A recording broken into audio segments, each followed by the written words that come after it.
Este consta desde lo que es la cavidad bucal, el tracto digestivo, esófago, estómago, intestino delgado, grueso, recto y el conducto anal, y las glándulas anexas, glándulas salivales, hígado y páncreas. Entonces, no nada más, incluyendo aquí vesícula biliar, no nada más es el estómago y el intestino, es todo esto compone y órganos extraintestinales que también son parte del aparato digestivo. Por lo tanto, comienza aquí en la boca, el ritmo de las fauces, y después ya les dije faringe, esófago, estómago, laringe, tráquea, bronquios.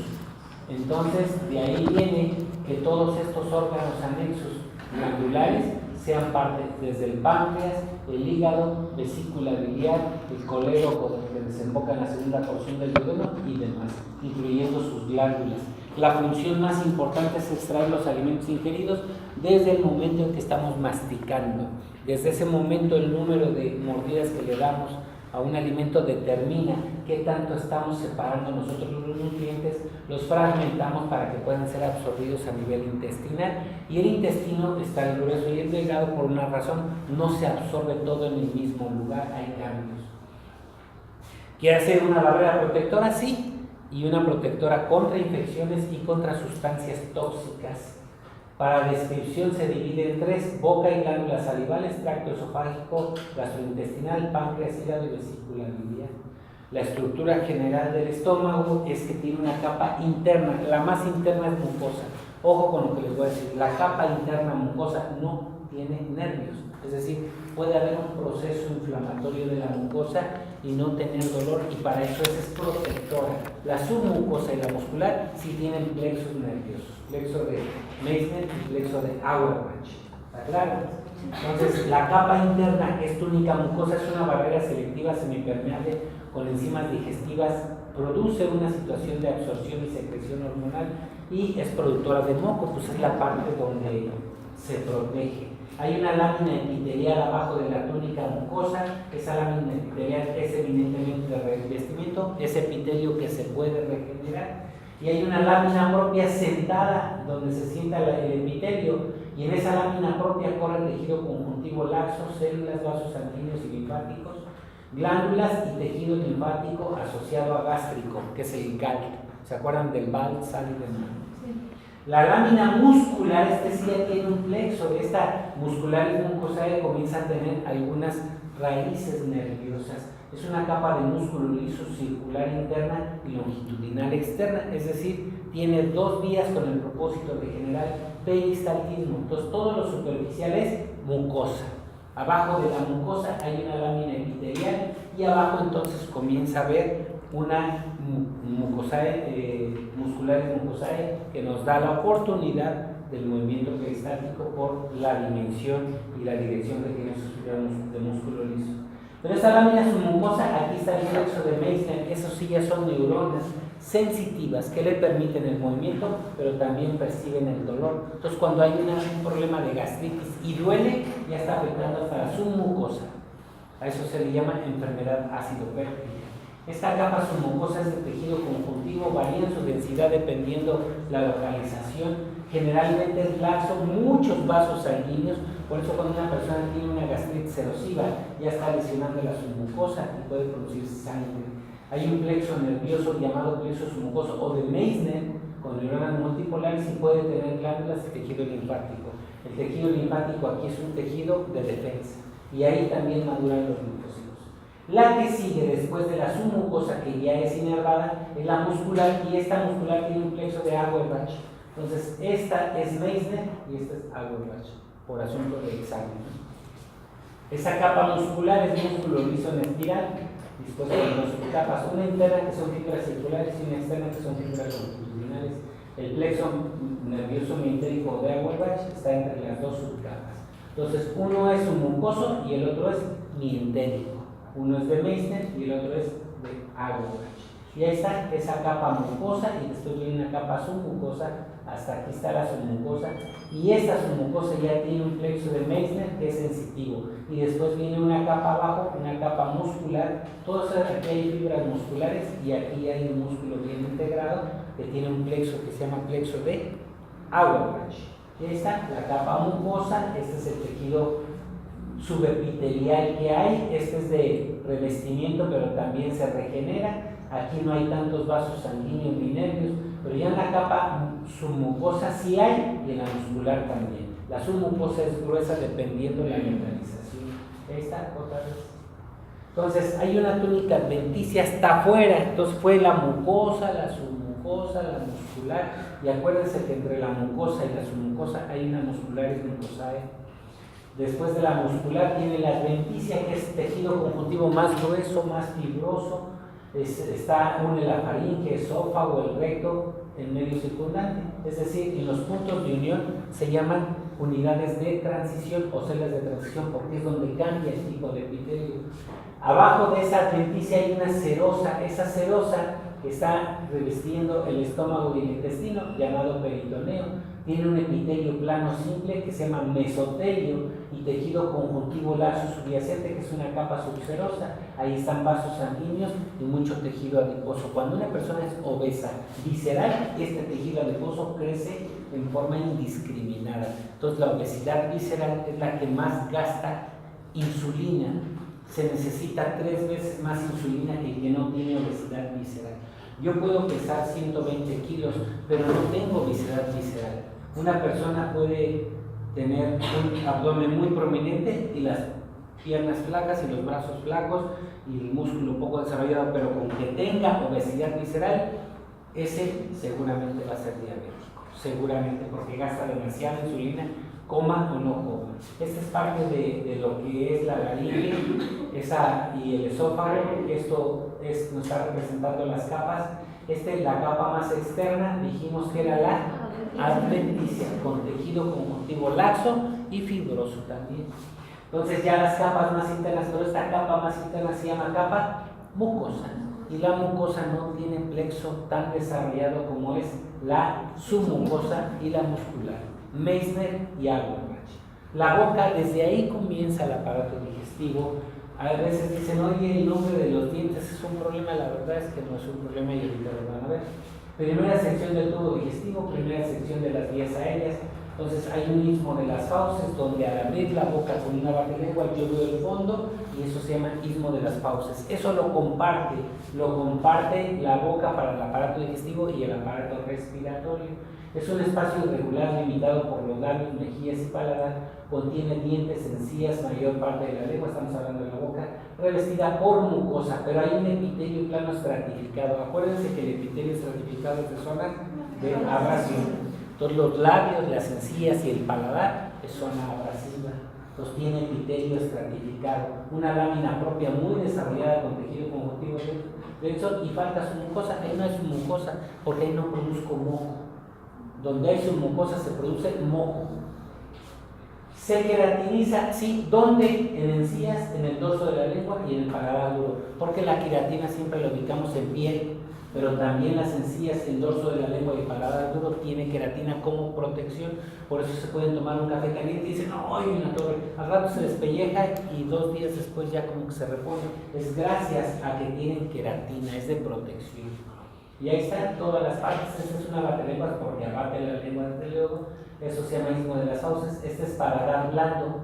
El paladar blando tiene diferentes tamaños. Puede ser chico, mediano o grande. Son 4 tamaños los que tenemos los seres humanos. Y el tamaño es una clasificación de Malampati.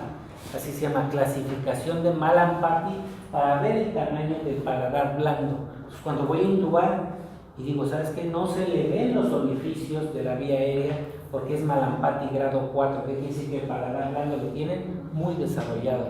Entonces se dificulta, hay que meter una mascarilla laringea en lugar de un tubo porque lo puedo romper. Los labios y mejillas se forman por parte del músculo estriado clavicular, que es con lo que mandamos besos, chiflamos y hablamos y demás. Hay una zona cutánea de piel fina en labios y mejillas, folículos pilosos nada más alrededor porque los labios no tenemos, glándulas sebáceas y sudoríparas. Y hay una zona roja de transición que es el borde libre de los labios, donde el epitelio es cornificado, es decir, siempre que vean cornificado, el epitelio es saliente, es como si fueran a la sierra y ven los cerros, eso se llama cornificado. Claro, es pequeño, por eso no lo detectamos. sin pelo ni glándulas de los labios, claro, glándulas sebáceas sí hay, papilas de tejido conjuntivo altas y vasculares. Entonces es la conformación del borde libre de los labios y de los mismos labios. Y ahí está, esa es parte del tejido que nosotros estamos observando, y podemos nosotros observar que las capas pueden ser epiteliales, porque el epitelio sí se regenera. Si yo me lastimo, el labio está muy vascularizado, y si lo quiero suturar va a sangrar más. A veces se afronta o se deja y se cierra por segunda intención. Entonces eso es importante, de que cicatriza, cicatriza. Membrana mucosa oral, superficie interna con epitelio no queratinizado, papilas más bajas, iguales en las mejillas. Esta membrana mucosa oral también es de protección, pero abajo de la membrana mucosa oral está la submucosa y después las encías. Esa mucosa, fíjense, fija la mucosa, los músculos, impide la formación de pliegues durante la masticación y glándulas. Gracias a esta no nos mordemos todos los días. ¿Se han mordido los carrillos de sus mejillas? ¿Cómo duele? Pues sí tiene ahí sistema nervioso que conduce el dolor, y además para cicatrizar requieren de 3 a 7 días. O sea, se queda ahí la lesión. Y hablé mal y me mordí, pues ya considérense de 3 a 7 días para su recuperación. Pero como es epitelial, sí se regenera. Las encías, el borde libre de los dientes, dice epitelio queratinizado, con queratina, con papilas de tejido conjuntivo altas o cornificadas, podría ser. Ricamente vascularizadas, lámina propia con fibras gruesas de colágeno, periósteo, que es el hueso donde está incrustado el diente, y no tienen su mucosa porque tampoco se produce moco ahí. El paladar duro es el de arriba, el que podemos nosotros tocar con la lengua. Cuando ustedes toquen el paladar duro con la lengua, entonces pueden pronunciar las palabras en inglés y les sale bien, porque así lo hacen los americanos. Es una técnica para la pronunciación de las palabras en inglés. Hay que tocarse el paladar duro al hablar. Con papilas altas, falta de su mucosa en el rafé y el periósteo. El rafé medio es el que nos tocamos con la lengua, que se parte. Ese rafé medio todo tiene queratina y está protegido, y se puede quemar y rehabilitar, y se puede quemar y se puede crecer, se hipertrofia, porque hay gente que le gusta tomar el café y el té muy caliente todos los días, y yo le digo, ¿cómo lo soportan? Ya están acostumbrados, ya está hipertrofiada esa zona. El paladar blando, ya les dije, es un epitelio estratificado no queratinizado, acá sí hubo queratina. Epitelio respiratorio en la superficie nasal, y es respiratorio porque es parte de la óvula, que tiene tejido linfático, glándulas mucosas en la submucosa y músculo estriado esquelético, porque se contrae, el paladar blando se puede contraer, por eso podemos pronunciar palabras guturales. La óvula, que es la campanilla que le dicen, esa puede ser de una sola o puede ser dividida, puede ser, no importa, nadie es perfecto, ¿no? Y tienen diferentes formas. Tampoco eso quiere decir que sea mejor o peor, así somos nada más. Es una prolongación pequeña y cónica con músculo y tejido conjuntivo, epitelio típico. Sí sirve para algo, sí, filtra el aire, lo detiene y nos permite hablar. Las cuerdas vocales lo que lanzan son sonidos, y lo que yo estoy lanzando con mi voz solo es sonido. Al entrar a sus oídos, el cerebro está armando las palabras que yo estoy diciendo, pero ustedes lo único que escuchan son vibraciones, y el oído está mandando por los huesecillos propios del oído esas vibraciones, como si fuera clave Morse, y el cerebro está construyendo las palabras que estoy diciendo. Entonces todo lo que escuchamos solo es ruido. Entonces ahí está el rafé medio con el paladar duro, y este es paladar blando, y esta es la úvula, y estos dos espacios es donde van a estar las amígdalas o las tónsilas. La úvula también sirve para activar el reflejo de... Sí, claro, del vómito y el de la tos. Sin embargo, las fibras nerviosas que tienen no son tan sensitivas, el estímulo debe ser fuerte para que eso pueda suceder. O métanla, la óvula, traten de meterla, y entonces viene el reflejo de la tos, porque el del vómito, porque realmente ese reflejo está hasta el fondo del istmo de las fauces. O sea que para que yo vomite rápido hay que meter el dedo tocando la parte posterior de la faringe, si no, no. pero ya rozando la óvula comienza el reflejo porque se contrae y realmente eso es lo que va a producir el reflejo. Ya cuando son especialistas y son bulímicas, porque se mete el dedo tantito, vomitan todo, pero ya es una condición del sistema nervioso central.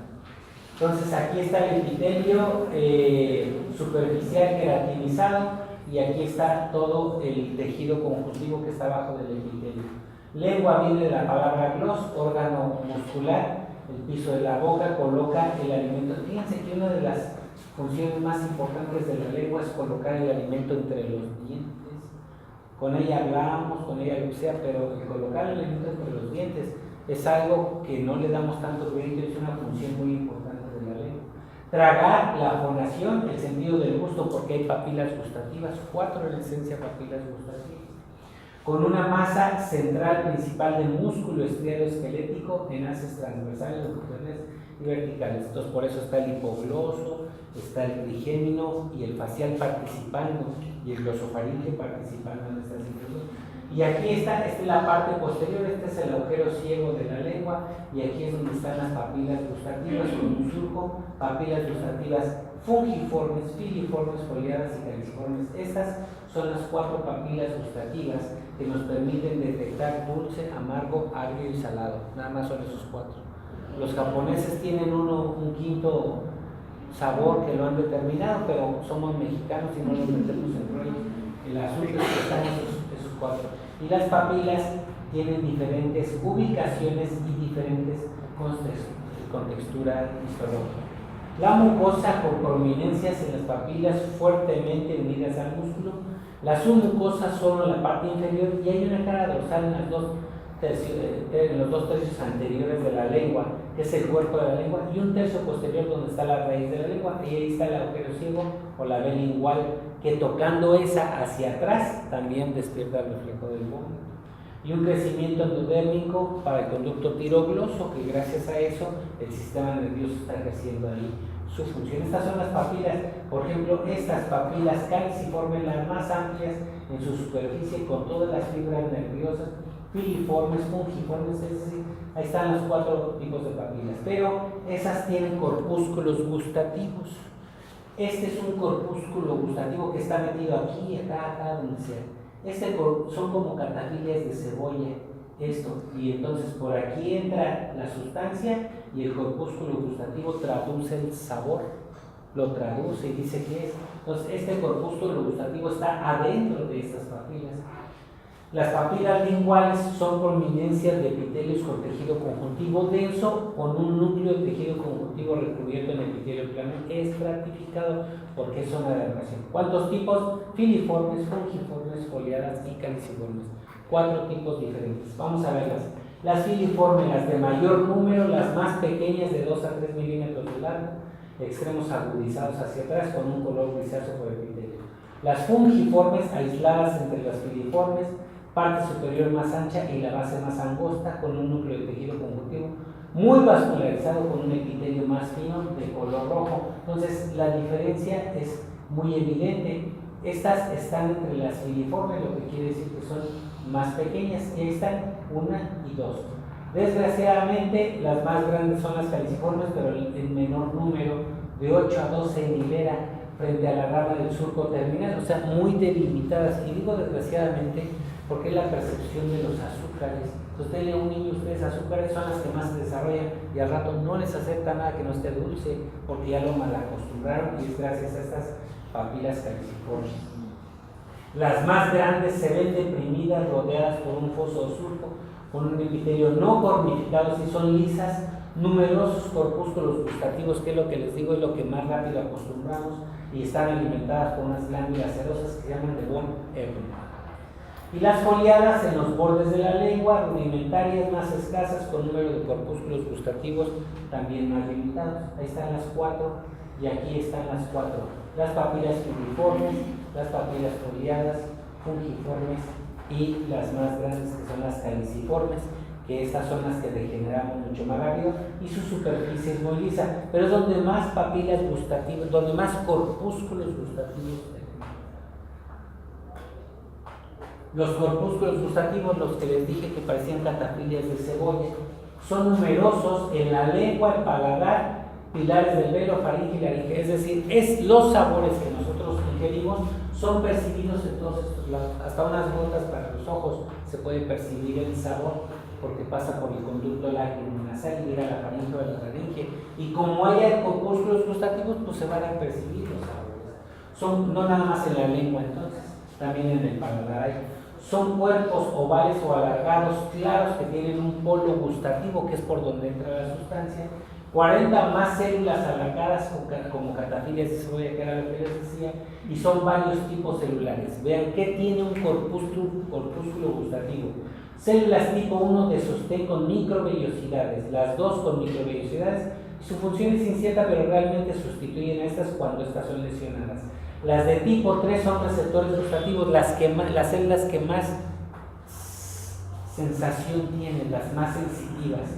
Tienen citoplasma claro, viven pocos días y disminuyen, pero también se regeneran muy rápido gracias a estas células basales. Y las de transición, que es donde está de un tipo de epitelio a otro, que todo el epitelio ahí es estratificado. ¿Ya vieron el corpúsculo gustativo o no? Aquí está, este es el punto, el poro de absorción, y aquí están las catafilias de cebolla.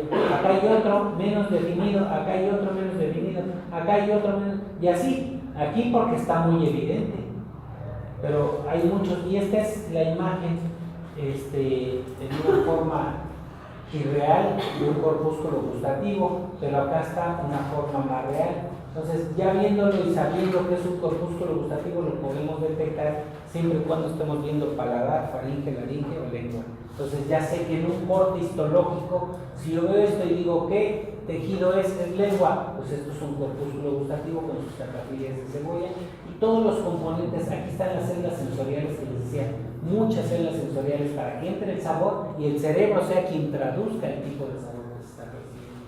Y los sabores que tenemos, dulce, salado, amargo y agrio. Dejémonos de los demás sabores que han sido creados por el tipo de individuos. Las amígdalas linguales, que ya no estamos hablando de corpúsculos gustativos, sino de amígdalas de la lengua, están en la superficie rugosa. Esas amígdalas linguales son de tres tipos. Las amígdalas linguales anteriores, las de von Ebner, que se parecen a las glándulas que alimentan a las células, a los corpúsculos caliciformes, y las glándulas mucosas de la raíz de la lengua. Son tres diferentes tipos. Las mixtas son estas, las glándulas linguales anteriores, son mixtas cerca de la punta de la lengua con un cúmulo oval en el músculo, es decir, son contráctiles.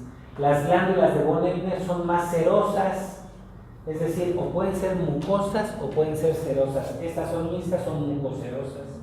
Estas son eminentemente cerosas, localizadas cerca de las papilas caliciformes y se abren en el foso para ayudar a las papilas caliciformes. Por eso la glándula que alimenta y ayuda también se llama de von Ebner.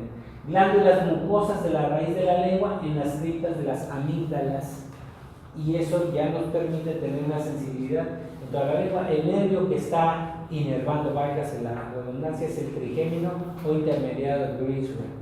Un tercio posterior es por el noveno paracraneal, que es el gloso pharyngeal.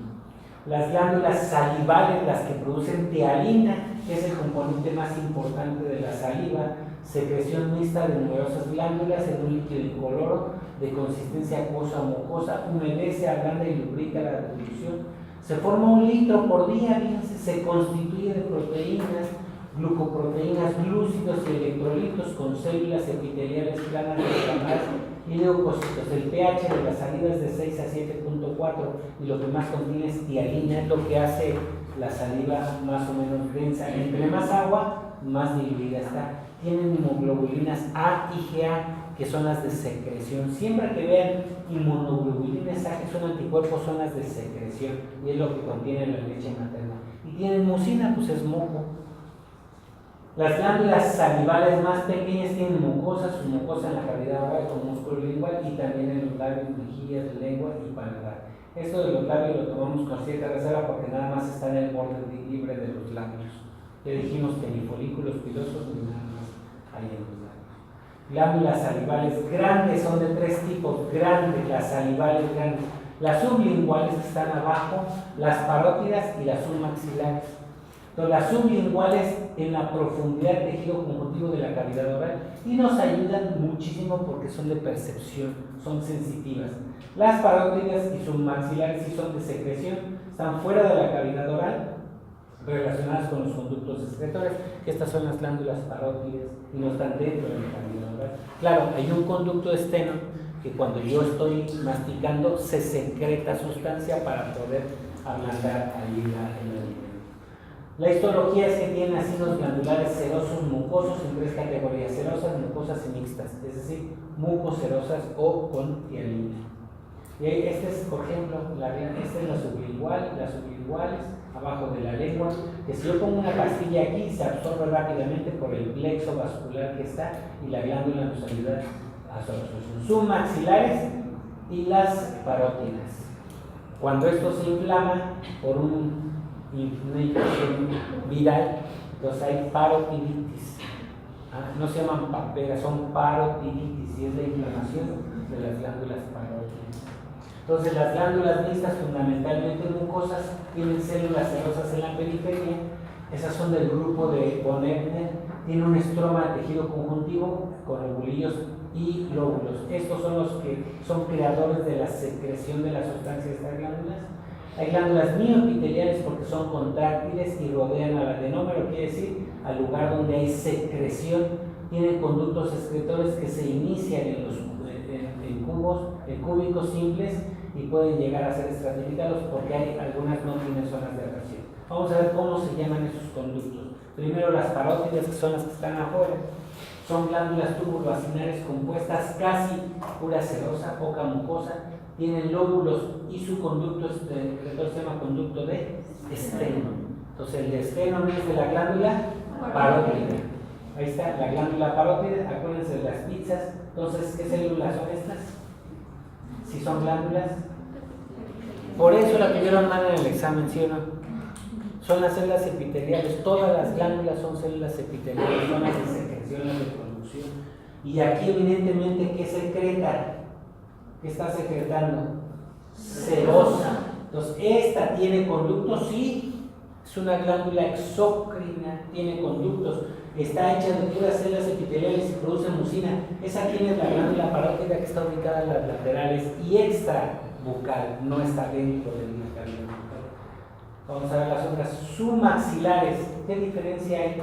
Son más densas tal vez, pero en sí las glándulas siempre van a ser iguales. Siempre están conformadas de la misma manera. Más gordas, menos gordas, no importa. Conductos diferentes, no importa, pero siempre son como que esta pizza está muy gorda de queso, un poco peperón, yo creo, no sé, pero a fin de cuentas son iguales. Miren, esta se parece a esta y esta se parece a esta. Submaxilares y sublinguales. Entonces, ¿cómo se llama el conducto de la parótida? Esteno. ¿Cómo se llama el conducto de la sublingual? Y el de el submaxilar y el de la sublingual. Entonces, el de la parótida, esteno. El de la submaxilar y el de la sublingual, y ya para que en el examen no se vayan a confundir.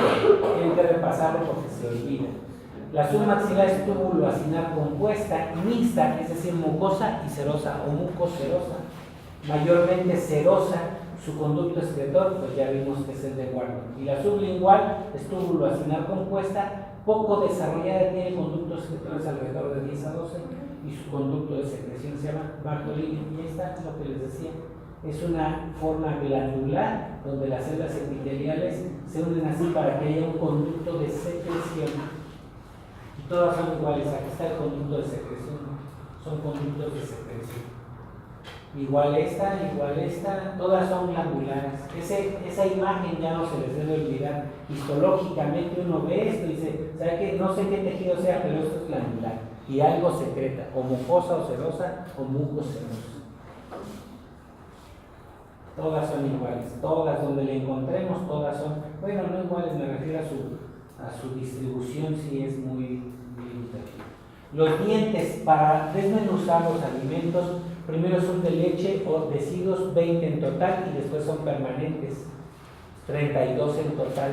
Tienen 3 partes, corona, raíz y cuello, y hay una cavidad dentaria en el espacio interior donde tenemos al nervio y tejido mucoso.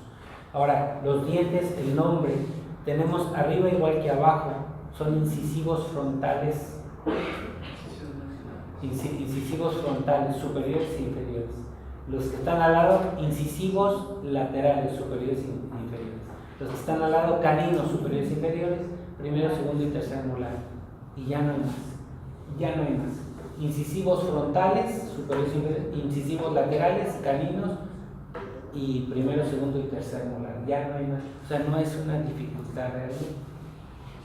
Aquí es importante que ustedes consideren que estas partes son los que tienen menos espacio intersticial, son las partes más duras, los que tienen menos proteoglicanos.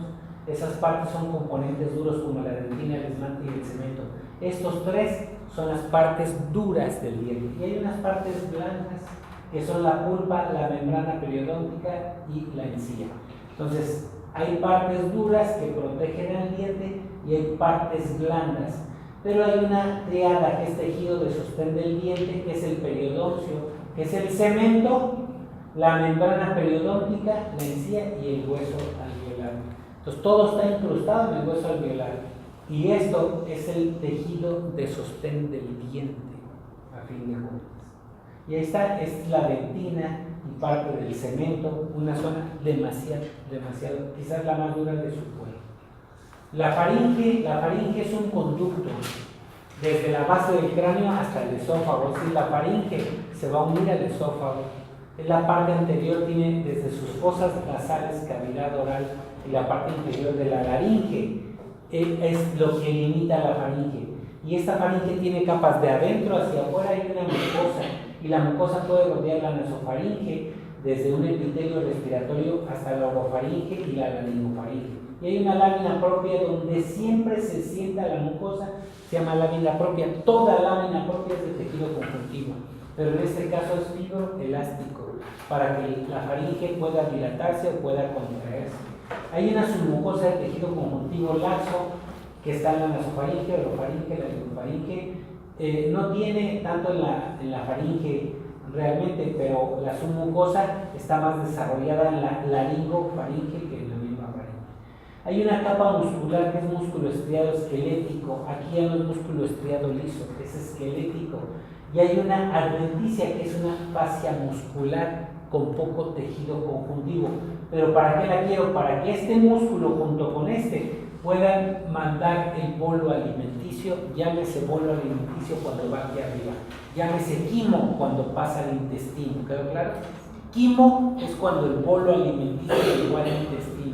Los de arriba es bolo alimenticio. Entonces, hay amígdalas, sí, palatinas, faringes y linguales. Las palatinas son al tamaño de una almendra, que es cuando dicen tengo faringitis.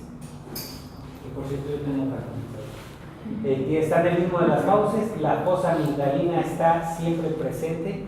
Son amígdalas crípticas. A veces ustedes abren la boca y dicen, ay, como que tienes unas criptas en las amígdalas. Así son. Y a veces están llenas de moco. Dicen, ¿tienes pus? No necesariamente. Hay nódulos de la lámina propia con el epitelio plano estratificado porque son de abrasión y tiene criptas amigdalinas de 10 a 20. En algunos se ven más, en algunos se ven menos.